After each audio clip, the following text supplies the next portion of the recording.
Hi, my name is Jane Powell. Welcome to Community Connections, brought to you by the Greater Kanawha Valley Foundation. This is a show showcasing community involvement, and I have a great guest today I think you're going to love, talking with Judge Joanna Tabit. Thank you so much for joining us. Thanks so much for the invitation, Jane. It's great to be here.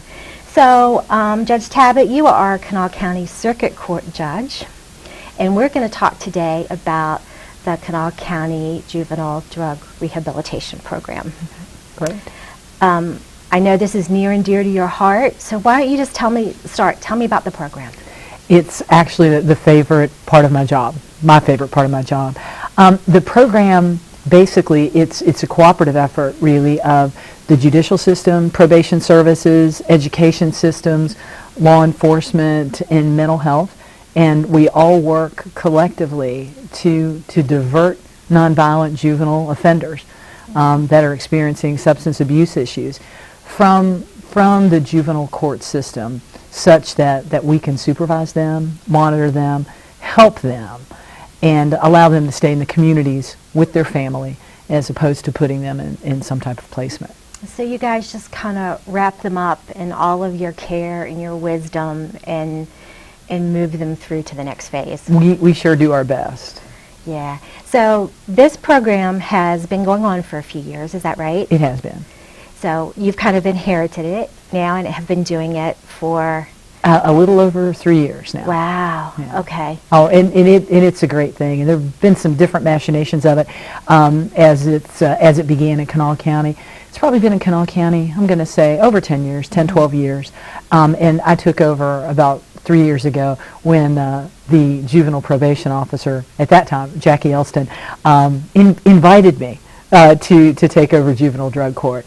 And I'm really glad that she did, because as I indicated, it's basically my favorite part of my job, working with youth and helping get them to a better place in life. So how many people do you see in a year? How many families? You know, I would say we have at any time in drug court an average of about 15 families. You know, during COVID, our numbers dropped and we were down around 10, but we've had as many as 20 families too. But we average about 15. And 15 for a year or 15 a year? 15, well, actually, if you're looking at the whole year, in and out, but at any given time, an average of about 15. We're working with an average of about 15 families. Okay. So what does that mean? When you say working, I mean, working with families, right? Yeah, tell me, what does that mean? Their individual juveniles are referred to our program, and they come in as a bunch of different ways. They can come in through judicial referral, a judge or a magistrate can refer the juveniles to us, probation officers, law enforcement, and some will get through the school system as well. So they come to us a lot of different ways, but I say families because, you know, it takes a village. And we work with the individual juveniles, but we also work with the families. Parental involvement is key to what we do. And when an individual signs up or is referred to juvenile drug court, they actually sit down with our probation officer. And our current probation officer is Amy Schuldes. And they'll sit down with Amy and go through actually what the terms and conditions of juvenile drug court are. And parental involvement is key. Counseling is a really significant part of what it is we do. And the individual juvenile has to do counseling. The family has to participate in counseling. And the juvenile also participates in group counseling. And we also have a wonderful volunteer, Rosie Hefner, who works with our parents, and she provides parental counseling for them as well. So I just have to ask a question. You talk a lot about the parents' counseling and the parents' involvement. It might not always be the parent, is my guess. Oftentimes it is a guardian. Right. Yes. And, you know, that might be an aunt, might be an uncle, might be a grandparent. But someone there with the child and helping them. Absolutely. Yeah, to take it home. And I'm guessing they have homework and practices to carry on. The educational component is key. And we really found during COVID that so many kids were struggling. I mean, they were struggling through virtual learning, and we weren't able to deal with them in person for a substantial period of time. For months, we actually had to do drug court virtually. and that was challenging. I mean, it's challenging for everybody in a COVID world, but that was particularly difficult. But in any event, we got through it, and we learned that so many kids were struggling academically. And we're actually embarking on a new partnership with Marshall University and working with their graduate program in hopes in the fall, recognizing some of the difficulties that our kids were having, to do some type of a tutoring or have something like that available. And they've been wonderful through that process. Wow. So lots of community partners for this program. We really do. We really do. I love that. Okay, so I'm still fascinated by everybody coming together. So you pull all the different resources. You're pulling counselors, educators, probation officers. You're there representing judicial, and you guys, you're just working out a game plan. And I can tell you a little bit about what we do. I can tell you're kind of intrigued about how that process works. I am. Well, every Tuesday we'll start drug court. 3 o'clock in the summertime because the kids are out of school. Okay. 4 o'clock in the fall and winter.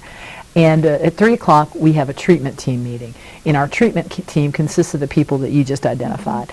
You've got a judge, you've got 2 probation officers, you've got our counselor now, who is wonderful, Tammy Pearson. You've got law enforcement, who is my bailiff, Sergeant Travis Anderson, who's great. You've got representatives from youth services. You've got representatives from the prosecuting attorney's office, the public defender's office, education systems, Dawn Page.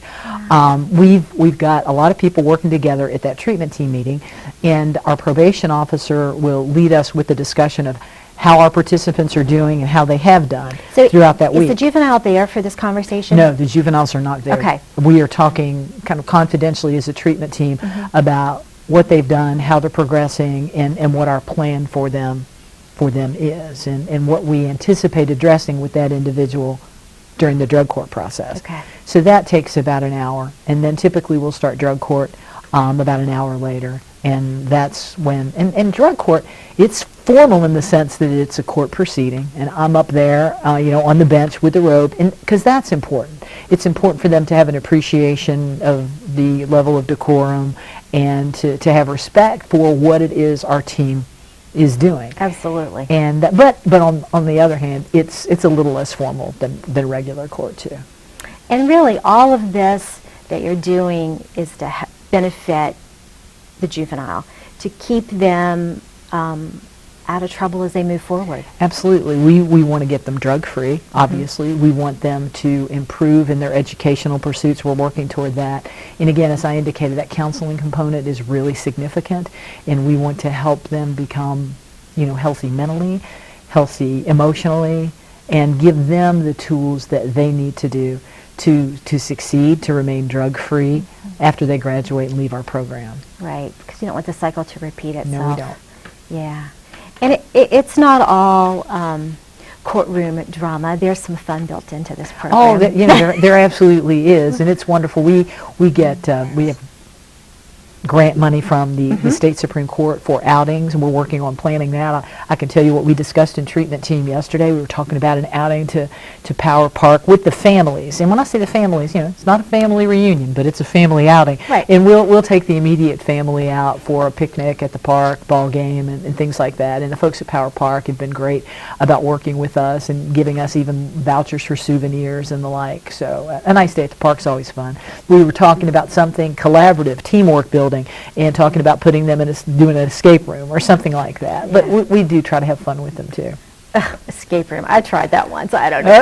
Okay, yeah, we're just flirting with that idea right stick now. with the ball game. Okay, yeah. We went to football game, to the tailgate, West Virginia State, UC kind of thing. We had a lot of fun with that. They were great partners as well. Yeah, that's really fun.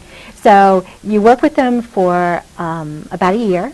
Yeah. Is that right? Typically, yeah, about 8 months is, if you get through in 8 months, you're doing really well. We're structured in phases, basically 4 phases of juvenile drug court, and people have bumps in the road, obviously, and some people might get through it in 8 months, and some people might take a little bit longer, but obviously, we expect that, so we'll work with them. Is there an end to the program? There's a happy ending, and the happy ending is graduation. We just had one last night, and that's Yay! always wonderful to be able to celebrate a program. And it's great. As we work through drug court, all the other participants and their families are there hearing about everybody else's experience. And they can learn so much from that. And it's really affirming to see somebody graduate, because they may not have had a particularly good day yesterday, but they can see, what, this person had some bumps in the road too, but ultimately got through the program and succeeded. And they can rededicate themselves to it and succeed. Yeah, motivation. So you're here today, but you're also a movie star. I don't know about that. I don't know about that. So an HBO documentary was filmed, right?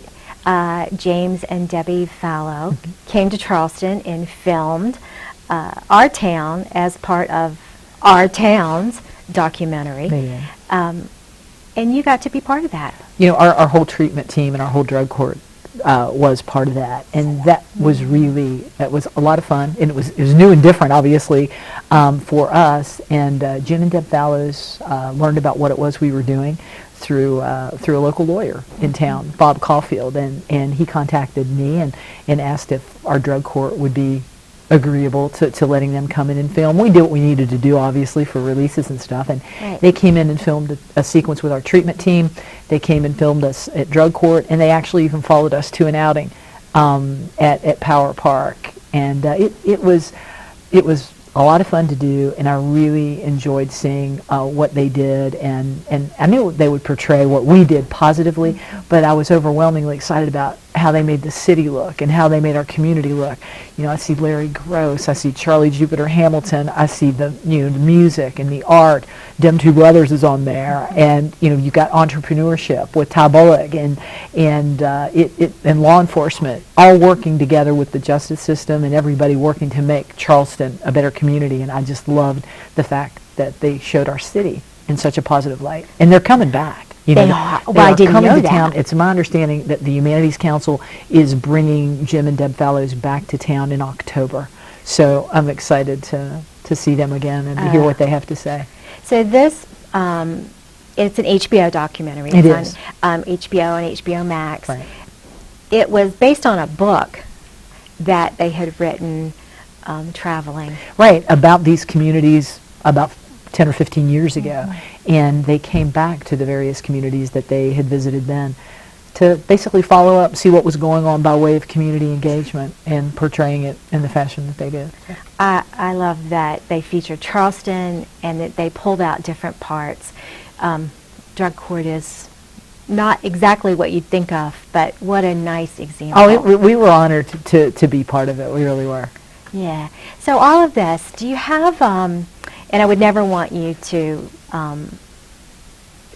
share anyone's identity or identifying, but can you tell me a success story? I love stories about things that... Sure, and actually, I'm thinking of a few people who have been on this path in our drug court, and sometimes things don't work out so well, and I can serve as a regular judge and do serve as a regular judge for a lot of the kids, our participants in our drug court. And we like to refer people to drug court that are appropriate referrals, so they don't go to placement, and so they can stay at home. And statistically, the chances of success are much greater if you can stay at your home and in your community and do this. So we try to do that initially. Sometimes it doesn't work, and I'm thinking of a few cases in which it has not worked, and you can sense that pretty early on. But irrespective of that, we try and work with the kids and understand that there's some slips-ups initially, but if they're not committed to it, we can't help them if they don't want to be helped. So oftentimes, that may result in termination from drug court, and may result in them being referred to placement. But we'll have kids, when they transition out, when they complete these programs that we place them in, and they transition back into the community, we find that drug court is a way to help them transition smoothly from placement to move back into their home and community. And it's really interesting to see them come back and to have learned and to be equipped with the tools that they need to succeed. And they'll come back and be, frankly, our drug court rock stars. They will help our therapist. I don't know if it's because of me. It's because of the programming, and they're getting it. And it might take a little bit of time to get them to understand it. but it does. And then they come back and they can participate and help our therapists and help our probation officers teach and lead the other participants. And that's the success that story. is because of you and the program that you lead and all the volunteers and the employees that literally are wrapping arms and services around these children to make them productive citizens. We have, Jane, I cannot tell you, we've got a great team of people that work together to make it successful for these kids. Thank you so much for being here with us today. I've loved learning about it. I've loved having a chance to chat with you, Judge Tabit. Thank you. Thank you guys for joining us. This has been Community Connections, brought to you by the Greater Kanawha Valley Foundation. Come back and see us next time.